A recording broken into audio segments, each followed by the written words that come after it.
اور وہ نکاسی آب ہو گئی. اس کا پورا ایک سسٹم ہوتا ہے, کس طریقے سے اس کو بنایا جاتا ہے. اس کا پہلے نیچے بیڈ بنایا جاتا ہے, انہوں نے کوئی بیڈ نہیں بنایا. اس کا ایگزاسٹ کا سسٹم ہوتا ہے, یہ اتنا خطرناک ہے جس کے بھی آپ دیکھیں گھر کے بیچ میں اگر آپ فلش یا یہ گٹر بناتے ہیں تو اس کے اوپر ایک پائپ لگاتے ہیں, جو جتنا وہ اس کی تیزابیت ہوتی ہے وہ باہر نکلتی ہے. ایک چھوٹے سے ایک باتھ روم کا بھی آپ بنانا پڑتا ہے, اور اس نے پورے شہر کا کچھ نہیں بنایا, پائپ کے ساتھ پائپ جوڑ دیے. خدا نخواستہ کبھی یہ دھماکہ ہوا یا کبھی پھٹا تو پھر ڈی خان کی عوام کو پتہ چل جائے گا, اس وقت پھر اس کو سمجھ آئے گی کہ کیا ہے. میں تو یہ کہتا ہوں کہ اس کے اوپر باقاعدہ طور پہ انکوائری بٹھائی جائے, یہ کیوں اس طریقے سے لیتے تو پورے پیسے ہیں, طریقہ کار تو وہی ہے, سرکاری تو فنڈز وہی لگ رہے ہیں, لیکن اس کا کوئی طریقہ کار نہیں ہے کوئی بھی. اس کا یہ اتنا خطرناک ہے کہ آنے والے وقت میں سب کو پتہ چل جائے گا کہ ڈی خان میں یہ کتنا, یہ ایک بارودی سرنگ ہے جو ڈی خان میں ڈالی گئی ہے, بچھائی گئی ہے. عوام اس وقت سمجھ چکی ہے, اس وقت مہنگائی کی یہ حالت ہے, ان کو پتہ ہے پیٹرول کہاں پہنچ چکا ہے, بجلی کے ریٹ اس ہماری حکومت میں, مسلم لیگ نون کی حکومت میں کتنے تھے وہ بھی سب تمام جانتے ہیں, اور اب 55 روپے پہ پہنچ گیا ہے ایک یونٹ. ایک گھر کا یونٹ 100 یونٹ سے پھر بڑھائے تو اس کا اور ریٹ ہو گیا ہے.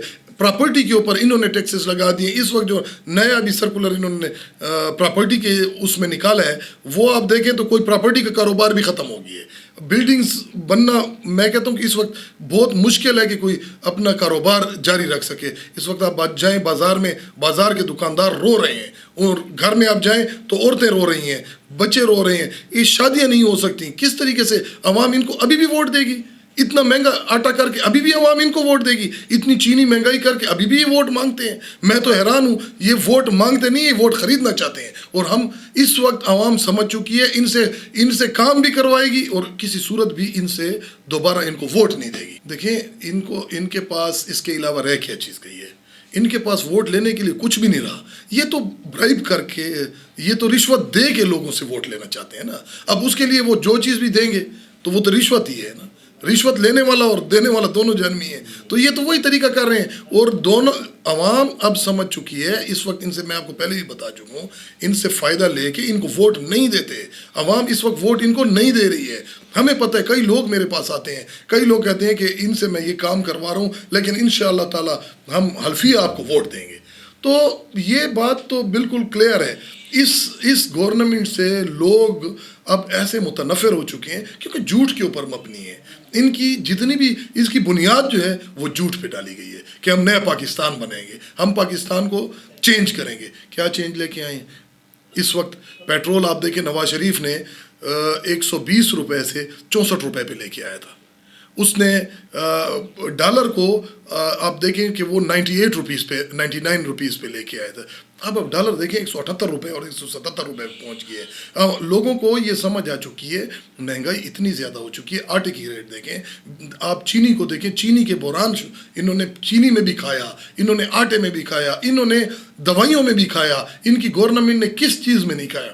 عوام سب کچھ جانتی نہیں ہے, ان کو پتہ نہیں ہے. اور اس وقت عوام ان سے اتنی متنفر ہے, کسی صورت بھی عوام نہیں ان کو ووٹ دے گی. آپ دیکھ لیں گے, حالانکہ کبھی بھی ایسا نہیں ہوتا کہ گورنمنٹ ہوتے ہوئے اس کو کوئی وہ ملے, لیکن اس کو کسی صورت بھی اس دفعہ گورنمنٹ کے ہوتے ہوئے بھی یہ ہاریں گے. اس دن جس طریقے سے ہمیں بازار میں وارم ویلکم کیا گیا, وہ کسی سے ڈھکا چھپا نہیں ہے. آپ کے اخباروں میں بھی آیا ہے, دوسرے اخباروں میں بھی آیا ہے. اس وقت جو ڈی خان میں خبریں چل رہی ہیں وہ تو آپ کو نظر آ رہی ہیں. تو عوام کا تو ہماری طرف رجحان بھی ہے اور دل بھی ہے. ووٹ دل کا ہوتا ہے, زبردستی ووٹ نہیں لیا جا سکتا, خریدا نہیں جا سکتا. ووٹ دل سے لیا جاتا ہے. دیکھیں, بجلی کی لوڈ شیڈنگ تو رہی ہوتی ہے, کبھی نہ کبھی بجلی کی لوڈ شیڈنگ تو رہی ہے. اس کو ہسٹری میں اگر کسی نے کام کیا ہے تو میاں نواز شریف کی گورنمنٹ میں, یہ عوام جانتی ہے. جیسے کہ ہم نے اس ملک کو اس مطلب ہے کہ جو ایک لا اینڈ آرڈر پوزیشن خراب تھی اس سے ہم نے باہر نکالا, پرامن کیا ملک کو, وہ بھی نواز شریف نے کیا اور ہماری گورنمنٹ نے کیا. اور میں یہ آپ کو بات بتانا چاہتا ہوں کہ اس وقت عوام جو گیس کی لوڈ شیڈنگ کی وجہ سے پریشان ہے, آپ سوچ نہیں سکتے. چولہے ٹھنڈے پڑے ہیں, اور جو گھر کی خواتین ہیں ان کے پاس تو کسی وقت آپ جائیں یا کوئی مطلب ہے آپ خاندان کی یا ان کی باتیں سنیں تو آپ کو یہ سمجھ آئے گی کہ وہ تو اتنے پریشان ہیں، نہ یہاں کھانا آپ کو ٹائم پہ مل سکتا ہے، نہ یہاں آپ کو گرم پانی ملتا ہے. اس گیس کا تو انہوں نے ستیہ ناش کر کے رکھ دی ہے. ڈی اے خان کے بیچ میں اتنی لوڈ شیڈنگ کبھی ہسٹری میں نہیں تھی، اور نہ کبھی ہم نے سوچا تھا اور نہ سنا تھا کہ گیس کی لوڈ شیڈنگ بھی ہوتی ہے.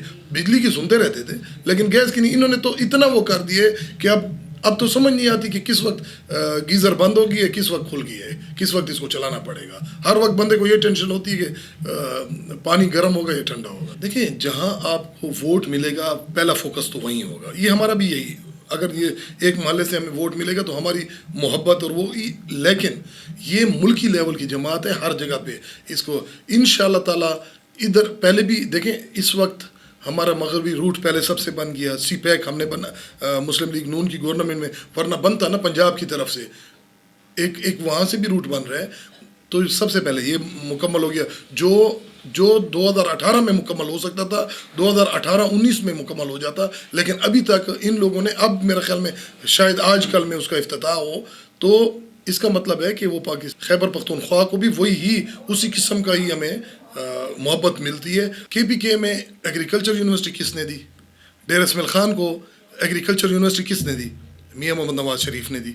اس جو بڑے بڑے پروجیکٹس ہیں وہ سارے میاں محمد نواز شریف کے ہیں. اور آپ دیکھیں کہ جتنے ڈیم یہاں انہوں نے سجیسٹ کیے تھے اور بنائے گئے، اسی کی وجہ سے لوڈ شیڈنگ کنٹرول ہوئی تھی. اور اب بھی میں یہ کہتا ہوں کہ ایک دفعہ میاں نواز شریف کی گورنمنٹ آئے، ایک دفعہ ڈی اے خان والے ہمیں موقع دیں، مسلم لیگ نون کو ایک دفعہ موقع مل جائے، پھر آپ دیکھیں کہ ڈی اے خان کی قسمت ہم کیسے بدلتے ہیں. جب موقع ہی نہیں دیا، جب مجھے مطلب ہے ہمیں ووٹ نہیں پڑا، ہم وہ نہیں کر سکے، تو اب اس سے زیادہ تو کام اور کیا کرے گی. ڈی اے خان کو انشاءاللہ تعالی ہم نے جو ایک ماڈل سٹی لاہور کو بنایا ہے نا، ڈی اے خان کو ہم لاہور کی طرح بنا دیں گے.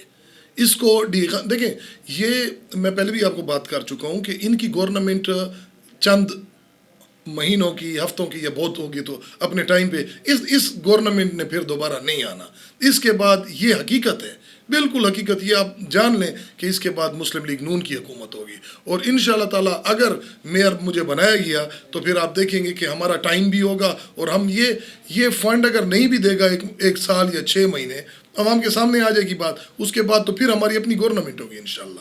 اور اس میں ہم فنڈ بھی لے کے آئیں گے اور ان کو یہ دکھائیں گے کہ ہم کس طرح ہم انڈر پاسز بھی بنائیں گے، ہم اوور ہیڈ بریجز بھی بنائیں گے. ڈی اے خان کے بیچ میں ہم نے انشاءاللہ تعالی ایسے بنا دینے کہ آپ دیکھیں گے.